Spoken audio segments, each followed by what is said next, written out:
I am totally not in the right headspace to make a really nice video and talk about life in a positive way because I'm PMSing and I'm giving myself 1 week to sulk. It's like one of those feelings when जब आप मंदिर में दर्शन के लिए खड़े होते हो एकदम भीड़ के बीच में और आप पट खुलने का वेट कर रहे होते हो कि भाई दर्शन हो जाए बस मैं वही हूँ वो 1 वीक लंबी लाइन है मेरी बस मुझे ऐसा लग रहा है क्योंकि I feel like my life is going to take some transition because it has to. I can't be here. Since I have come back, all I feel is melancholy. And I don't feel happy. I don't feel safe. I hate being here. It's just not me. I love being with my people. And none of them live in Jaipur. And it's not just that. Something happened like a few weeks ago when I was leaving for Chennai and then I had to go to Andaman and stuff. So I didn't really get a lot of time to process what happened, but it has definitely left me with physical trauma. Honestly, the trauma was already there. It just kind of aggravated it even more. So I'm just going to share it here. Even though it's been a few weeks and why am I talking about it now? It doesn't really matter because I'm not here to really file a complaint or something. It's just happened. I've accepted that this is what anyway a woman has to live with. Um, I was taking a cab in the morning to the airport and I always book Uber XL. I live on the outskirts of the city and in general, what I feel safe in is Uber XL even when I'm traveling alone. So I book Uber XL and I go down with my bag. But there's a very small car that is there, and the driver is just like popping his head out, like, and I'm just like, bro, I booked a Uber XL. Why the hell you have come with this small car? I need the big car. Look at my bags, and in general, I just need a lot of space. He's like, sorry madam, वो गाड़ी ठुक गया था तो मैं जल्दी से गाड़ी बदल के लाया हूँ. And he talked very sweetly, and in my head I'm like, nah, I'm just canceling this, I'm gonna book another one. But while I was canceling, I saw the time and I was literally like very close to, the whole check in deadline and stuff. I had already checked in, but even the baggage drop, and I knew if I spend too much time right now in waiting for the other cab, it's going to be a very hectic scene for me. So I was like, okay, fuck it, fine. This one time I can adjust. Even though I knew in my gut that no, I shouldn't have done that. I sit in the car, he puts my bag. There were like 3 heavy bags, by the way, and we start for the airport. 3 minutes into the ride, this guy starts to harass me to give him all the fucking money that I had. He's like, आप मुझे अभी के अभी 3,000 रुपये Google पे करो. I'm like, the fuck like 600 रुपये बता रहा है भैया उबर ऐप में, एंड वैसे भी बड़ी गाड़ी के 600 बता रहा है, आपको तो मैं 400 दूंगी. एंड ही लाइक, नहीं नहीं नहीं, आप मुझे अभी पैसे दो, नहीं तो मैं गाड़ी नहीं रोकूंगा. And I thought, wait, what? Like, it took me a while because I was on my phone. I was like, I thought maybe he's just kidding. Like, this is one of those situations because in North India, cab drivers get really, like, ego trigger हो जाता है उनका, ठीक है, तो फिर वो बकवास करते हैं थोड़ी देर तक और फिर चुप हो जाते हैं अपने आप. सो आई थॉट कि क्या है, मैंने कहा आप तो मुझे यार एयरपोर्ट छोड़ दो शांति से, कोई सीन नहीं है, आपको मैं मतलब 600 रुपये दे दूंगी, कोई प्रॉब्लम नहीं है.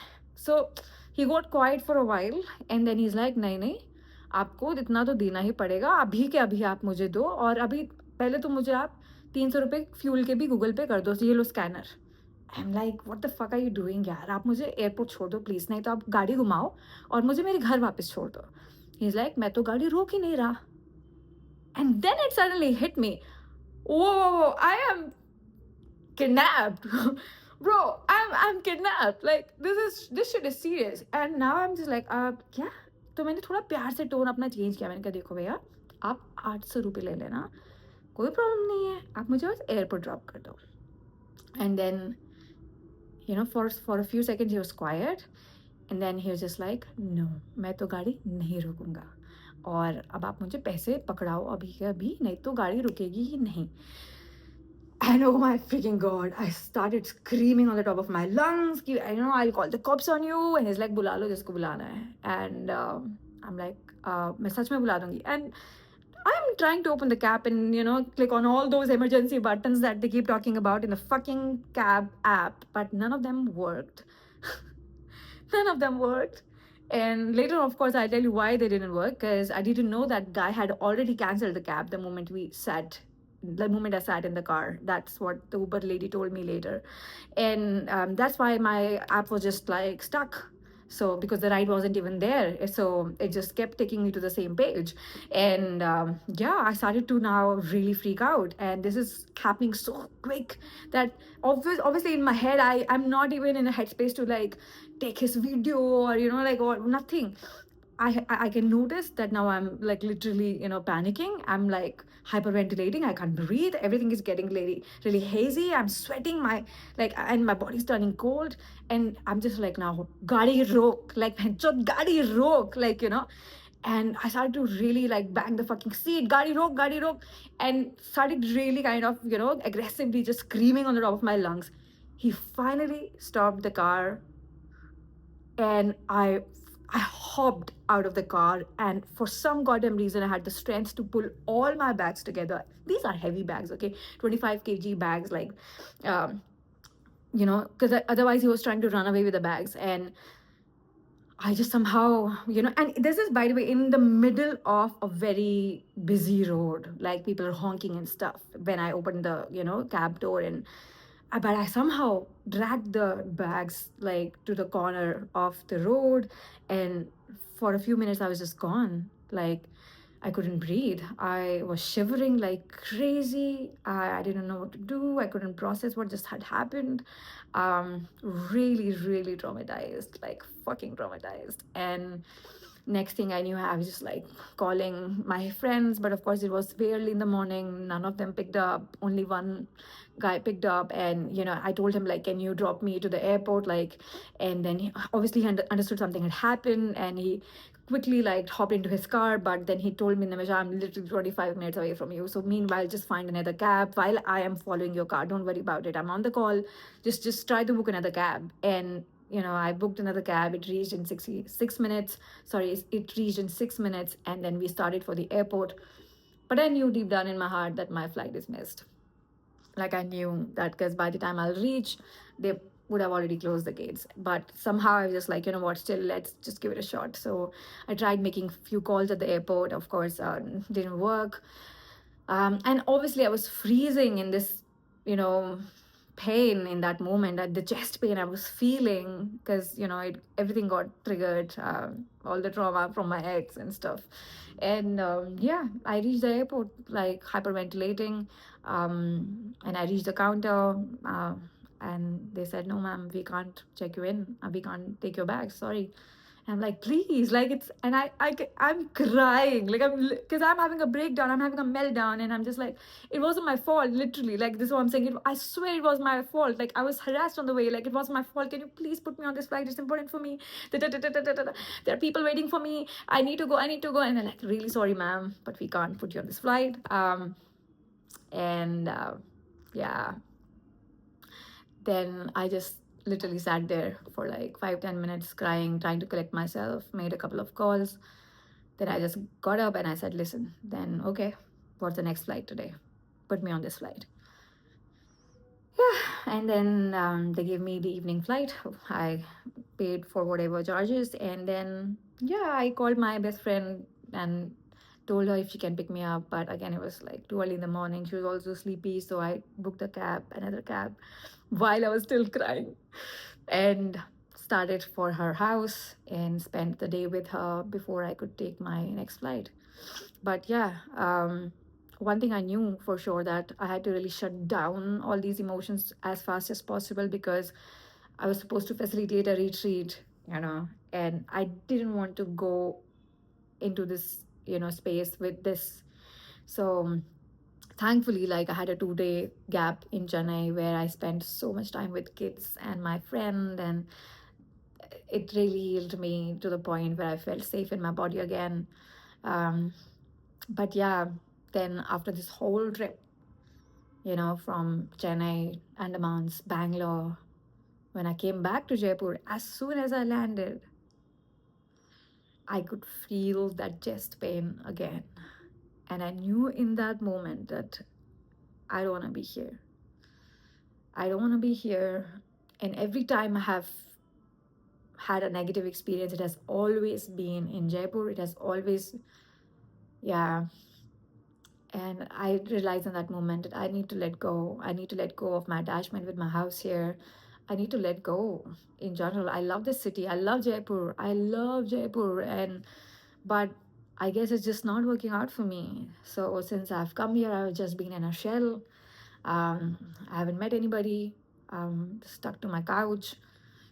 Also, I'm waiting for my periods, so like my whole, like, body is very inflamed right now. My face is very triggered, my skin is very triggered. I have a lot of pain around my head, but it's just like one of those feelings that I'm even telling myself, 7 days I'm going to allow myself to sulk, 7 days more, you know and that's it. On 30th, we end this, and we enter a new state of life. We start new. And honestly, I have two apartments here, and I might sell both of them, and I might move to south. I'm not even kidding. Like, that's the plan. Yeah, I think I just want to find a house in the middle of nowhere or a land and just like start my life afresh. I want to be somewhere near my best friends who live in Chennai, Bangalore, you know, down south, and at least I'll have good connectivity with the island, because I want to go back and forth like Andamans and Bangalore and Chennai, because all my people are there, and nothing makes me happier than being around them. Oh my God, fuck the house, fuck everything else. All that really makes me happy is just being around them, and I miss them so much. Nothing feels good. No festival feels good without them. So, oh my God, I spoke a lot. I just realized that, but I think that what I it doesn't matter. So, yeah, yep. I'm very curious what life holds for me, but as I said, it's one of those feelings, that you're standing in that line, like in a temple, and you want to do the darshan of God, and you're just like, oh, okay, okay, okay, okay. You're good. You're not impatient, but you're just surrendering, and you're just like, yeah, okay, this is not comfortable. This is testing me, but I'm good. Like, I'm gonna go through this, and I'll see what is ahead of me, and I'll welcome it. And I'm inviting something new in my life. Yeah, yeah. Oh, about that guy I went on a date with, by the way, the Bangalore guy. Just want to let you know that he lied. I asked him very clearly, are you seeing someone? Are you married? Do you have a kid? Because, you should really ask people who you meet online if they are with somebody. Because I never, ever want to go on a date with somebody who is with somebody else. And you know what he said recently? He said that he is in a 4-year relationship. He said, I'm just coming out of it, but I'm not really out of it. I'm like, of course, then you're with the person. God damn it. But I think this is normalized. So they find it very okay. I am, I'm not this person. I can't really. Yeah, I don't want to be a part of anybody's whole phase. You get it? That I don't want to be a part of anybody's phase where they're trying to move on from something or someone. Oh, hell no. So, yeah. Recently, me and my friend Brad, who lives in US, we had like a FaceTime about it. It's like, let's discuss why you attract losers. I'm like, yeah, but the fact that I'm not giving any of these people second chances or benefit of doubt is actually a proof that I'm breaking cycle. So I'm not really choosing them anymore. It's just encounters, and I'm just like, boop, boop, nope, nope, not happening. Not letting you enter my life. Not letting you stay in my life. This is it. It's. I love this whole concept that I recently had, seen on Instagram somewhere, that it's your life is like this whole house, and you have to figure out what people deserve to be in your bedroom, what people deserve to be in your living room, what people deserve to be in your porch area, and people who you're not okay with, like, randomly welcoming into your life in your vulnerable space and intimate space. They're supposed to be your porch area people, like, that they can visit once in a while, but you'll just see them on the porch, like, that, okay, you're just there sitting having a cup of coffee, and then, yeah, good to go. Or the garden, in fact, sometimes even the gate, that, hi, bye. you know so yeah, you got to be very clear, that where do you invite these people in. And I know which people I am inviting, definitely in my living area, like, who I just want to be like, on the couch with, cuddled, and this is cuddle season and mulled wine season, so I'm very excited how it's gonna be for me. I love winters. I love winter so much. Oh my god, like my house is so cozy. Um, yeah, yay! Can't wait to watch Narnia. It's like a thing. Every year I have to watch Narnia uh, in winters. So, yep, I guess. Yeah, you tell me, like, what's your winter ritual? Yeah, some of you I don't think even have winters. Yeah, so you're missing on something. Ooh. Okay, bye.